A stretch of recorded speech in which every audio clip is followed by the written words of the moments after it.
début à tout, ça commence comme ça.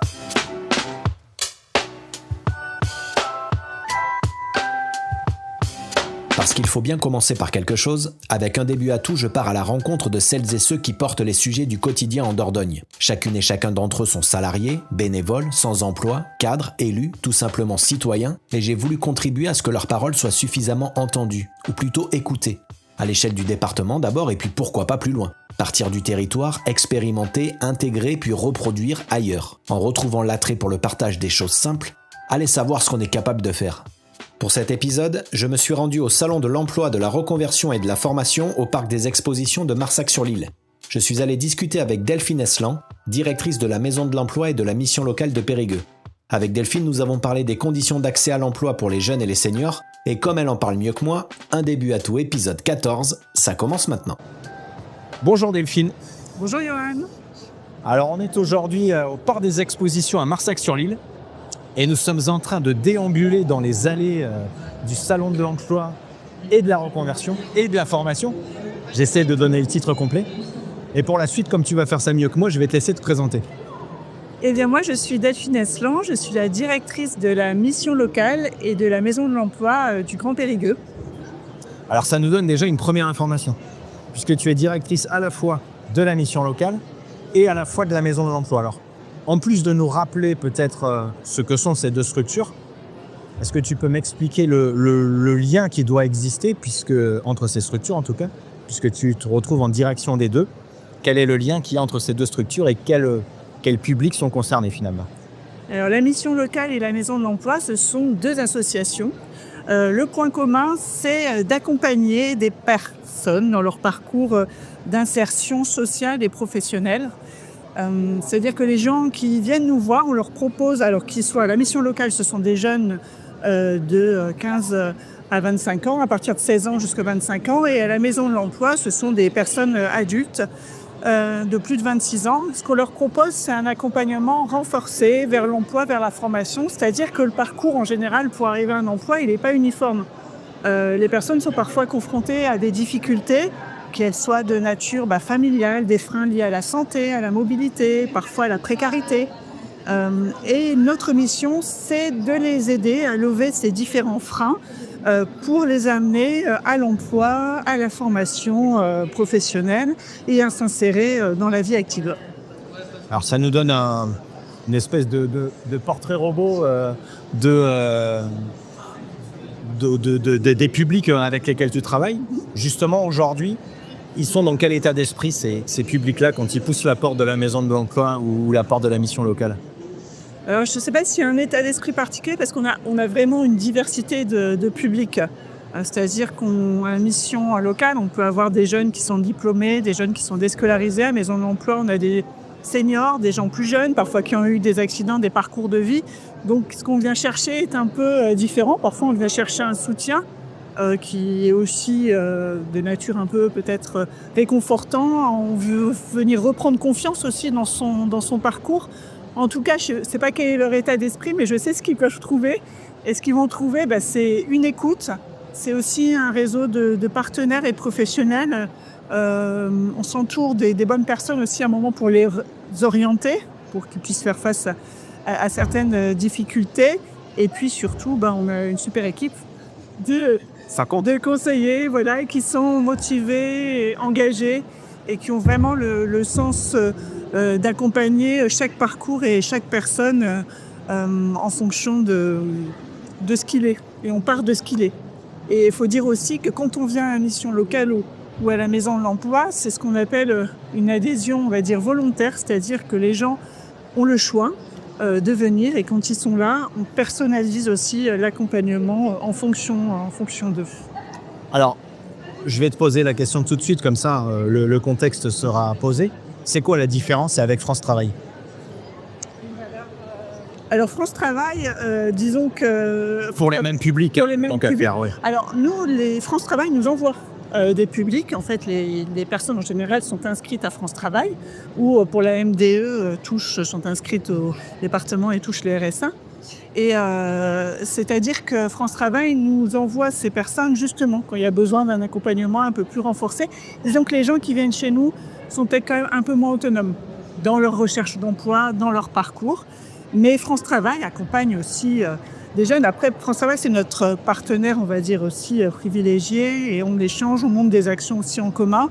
La différence, c'est peut-être ça. C'est si on vient à la maison de l'emploi, c'est qu'on a peut-être besoin d'un accompagnement un peu plus personnalisé, et on a peut-être un peu moins d'autonomie. Alors tu évoquais, je le caricature un peu, mais la mission locale pour un public jeune, entre guillemets, la maison de l'emploi pour un public plus expérimenté, pour le dire poliment. Est-ce que dans chacune de ces catégories, est-ce qu'il y a un profil type qui se dégage? Est-ce qu'il y a des demandeurs particuliers ou des demandes même particulières qui s'expriment actuellement? Non, c'est ce que je disais tout à l'heure. Vraiment, comme c'est à chaque personne, je dirais un peu son parcours, puisqu'on fait un peu du sur-mesure et du sans-couture entre les différents dispositifs. Alors quand on parle de l'emploi, évidemment, on parle du chômage. C'est quand même le sujet qui ressort au quotidien. Est-ce que sur le Grand Périgueux, il y a des difficultés particulières pour accéder à l'emploi? Alors sur le marché de l'emploi de manière spécifique, alors je peux parler peut-être de la difficulté avec le prisme, nous, des publics que l'on accompagne peut-être. La difficulté première, c'est en général des problématiques de mobilité. C'est-à-dire, par exemple, à la mission locale, on a un quart des jeunes que l'on reçoit qui n'ont pas de moyens de transport. Donc, quand il faut chercher un emploi, une formation, ça pose une problématique. Donc, c'est des freins qu'on est amené quand même souvent à lever en les accompagnant sur les aides au permis de conduire, en les aidant aussi à passer le code. Les difficultés aussi, c'est on reçoit beaucoup de publics qui n'ont, la moitié des publics que l'on reçoit n'ont pas de diplôme. C'est ce qu'on appelle, alors en langage un peu techno, les NEET, c'est-à-dire c'est des personnes qui sont ni en emploi, ni en études, ni en formation. Ok, les NEET. NEET, L-E-E-T. Et ça représente une grande partie de nos publics. Donc on a cette difficulté-là. Alors je ne dis pas qu'il n'y a pas d'offre de formation. Au contraire, sur le Grand Périgueux, on a la chance quand même, par rapport à la Dordogne, d'avoir une offre de formation qui est assez dense.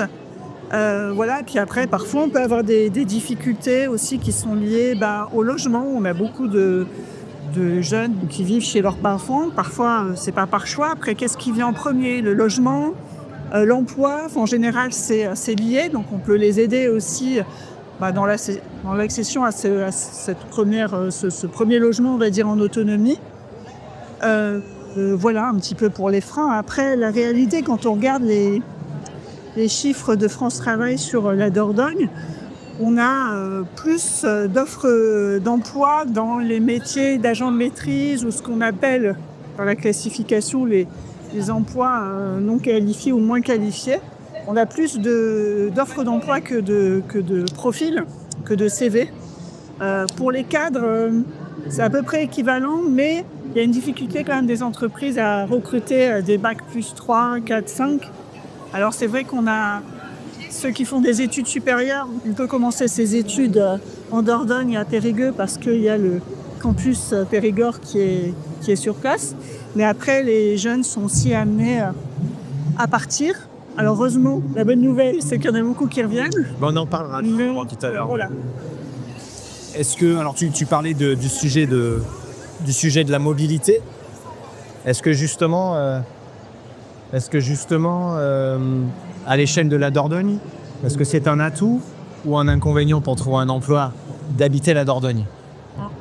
Alors, sur les aspects de la mobilité, c'est sûr que... Alors, moi, si je parle avec la casquette mission locale, Maison de l'Emploi du Grand Périgueux, on a quand même la chance d'avoir une offre de transport en commun et qui est assez riche, quoi qu'il en soit, sur l'agglomération. Si tu poses la même question à ma collègue de la mission locale de Ribérac, elle te répondra forcément pas la même chose. Donc tout est, je dirais, relatif en fonction de là où on habite.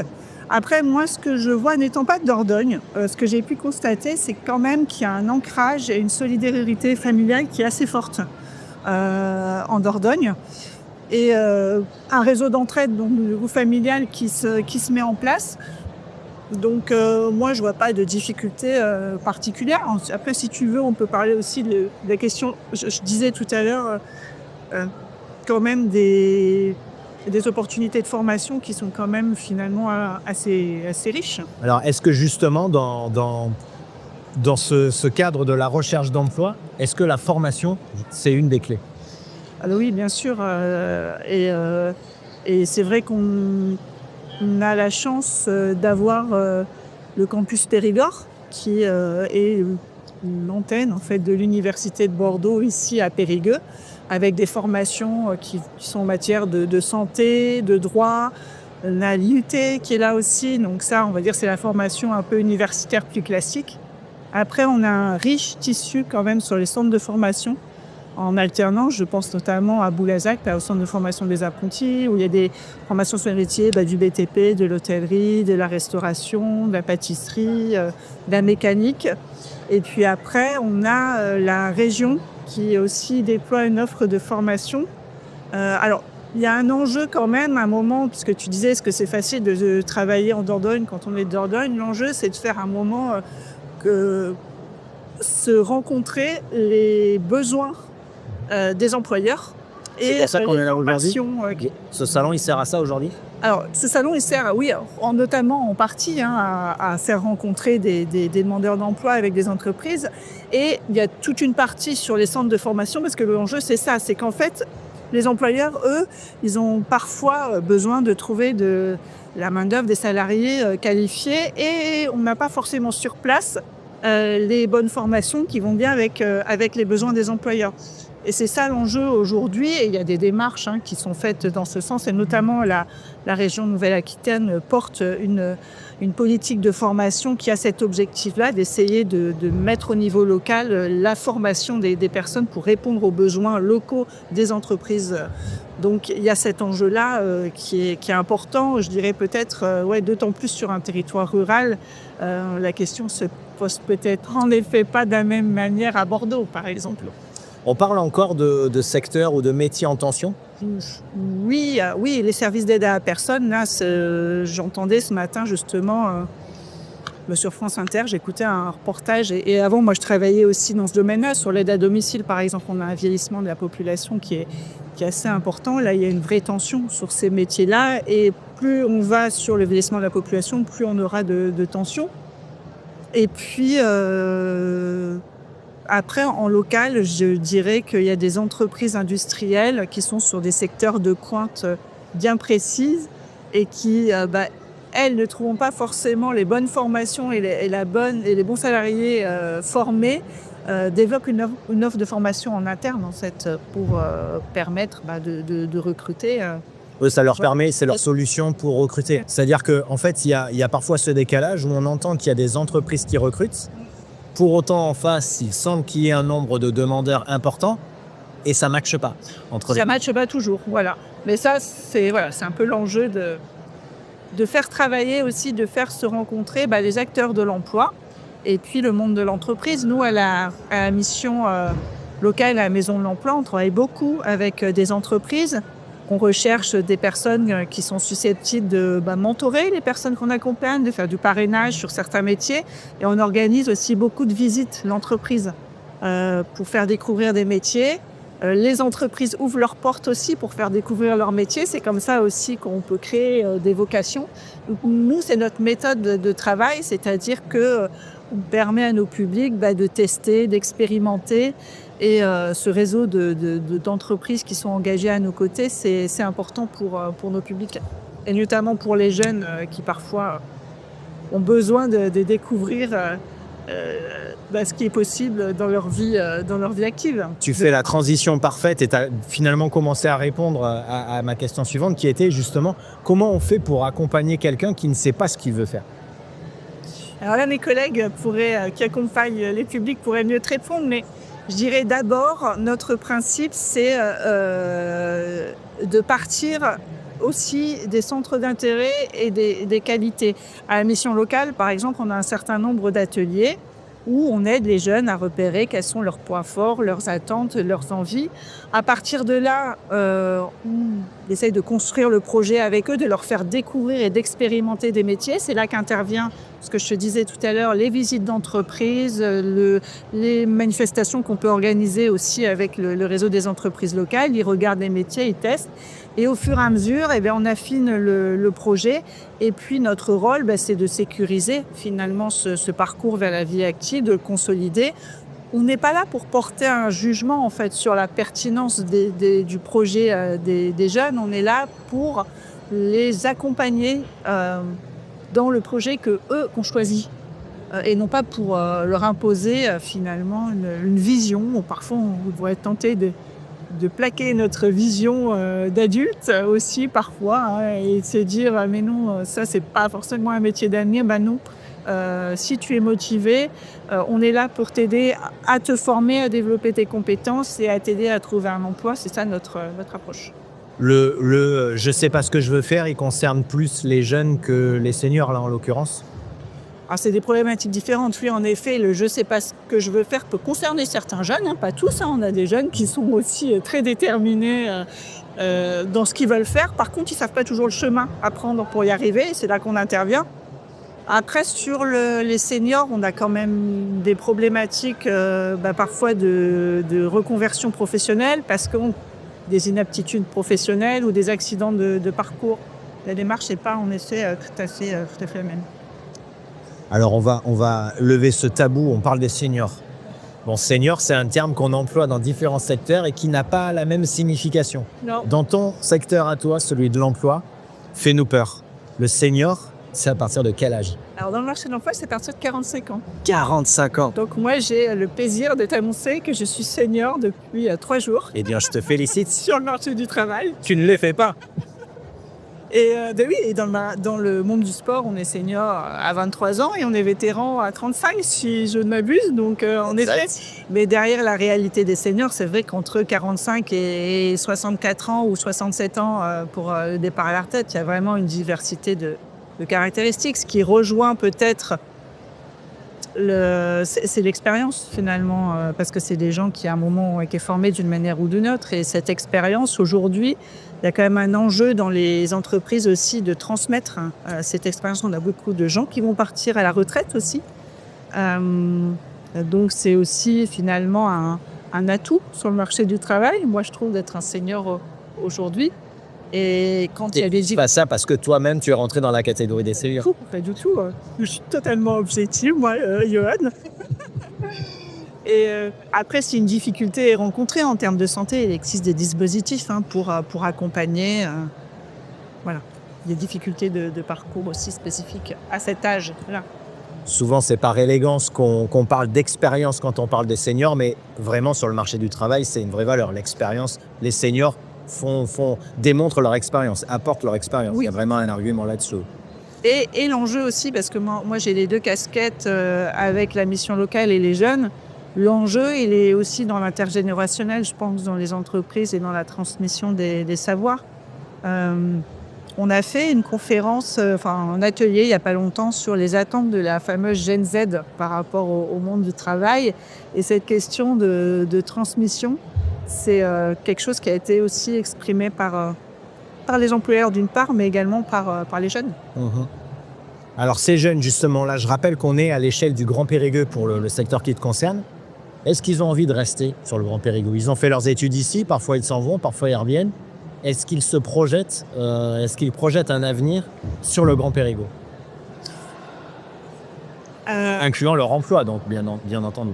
Oui, il y a un ancrage local, c'est ce que je disais tout à l'heure. Il y a quand même un ancrage local très fort. Donc je pense qu'en effet, on a beaucoup de jeunes qui souhaitent aussi rester et pouvoir s'investir dans le monde du travail sur le territoire. Et d'un autre côté, c'est intéressant aussi pour un jeune de bouger. Alors je ne parle pas de l'international, parce que ça peut être aussi une option, mais ailleurs en France, dans d'autres villes de France.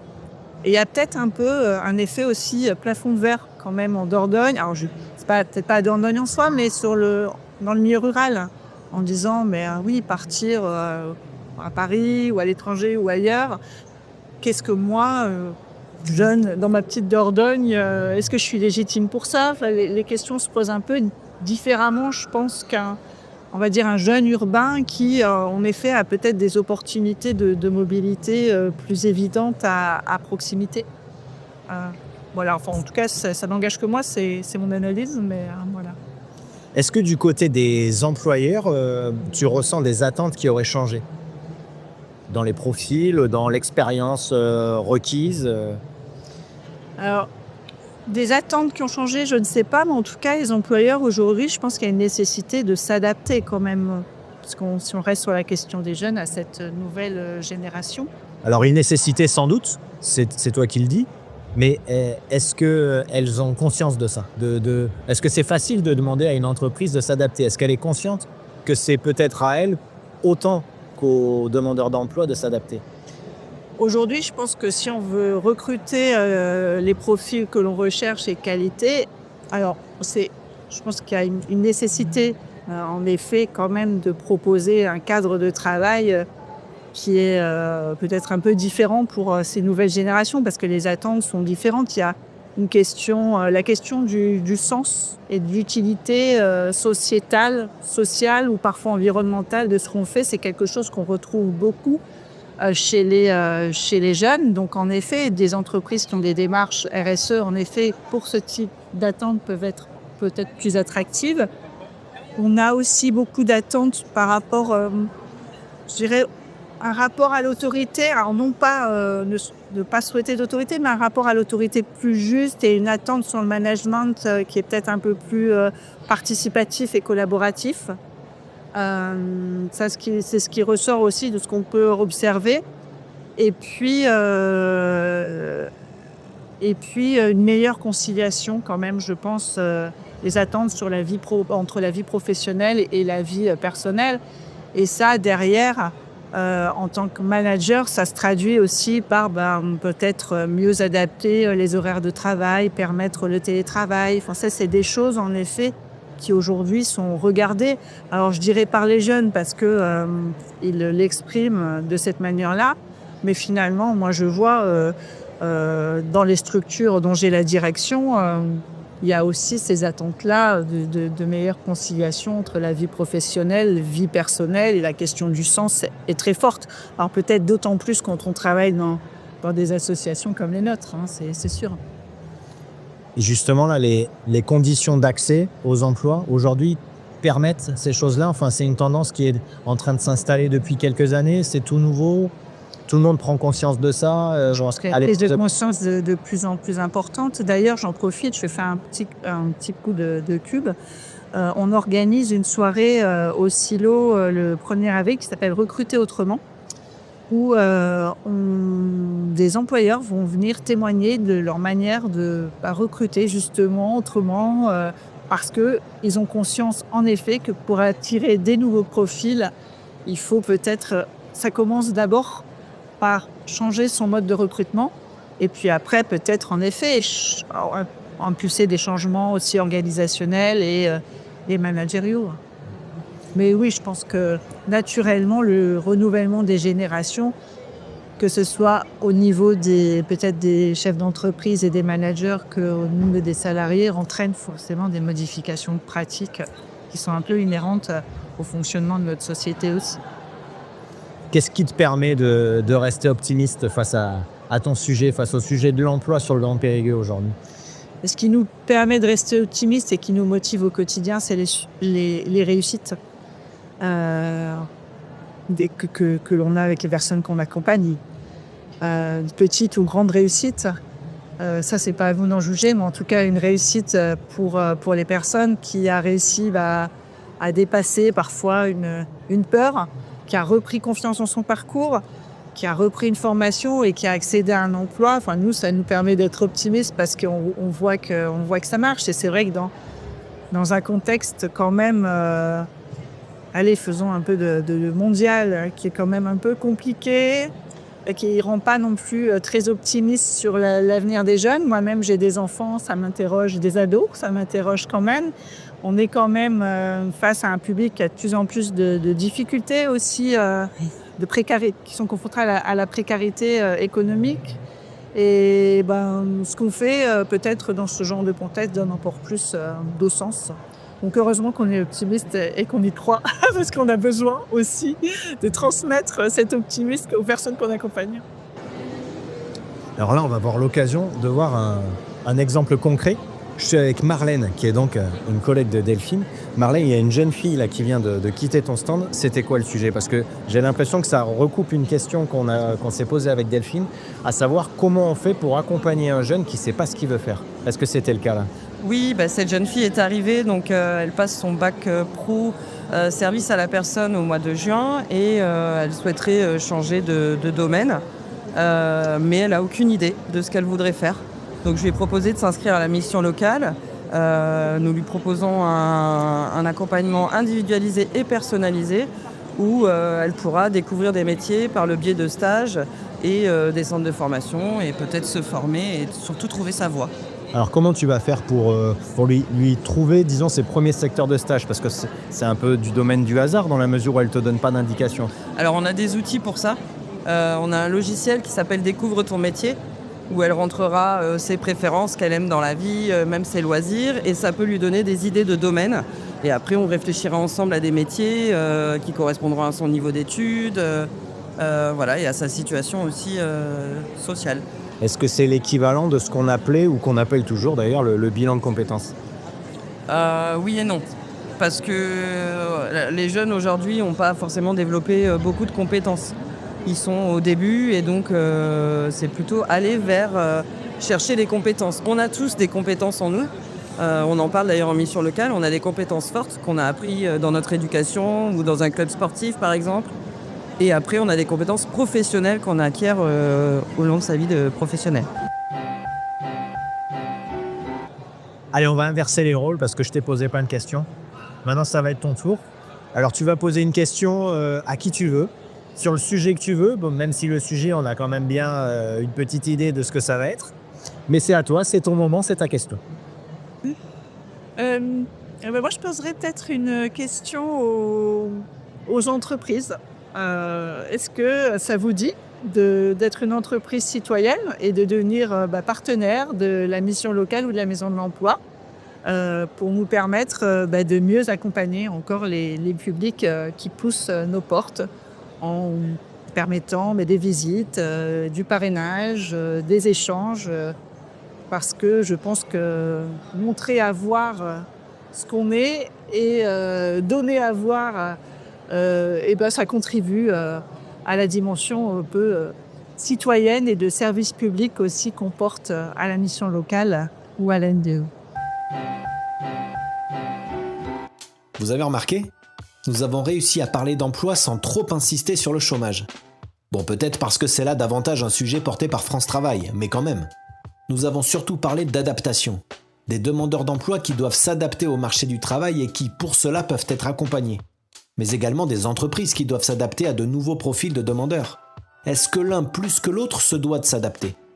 C'est un sujet auquel je vous propose de répondre dans les commentaires sous cet épisode, sur les réseaux sociaux ou les plateformes d'écoute. Mais d'ici là, toutes les bonnes choses ont une fin, même un début à tout.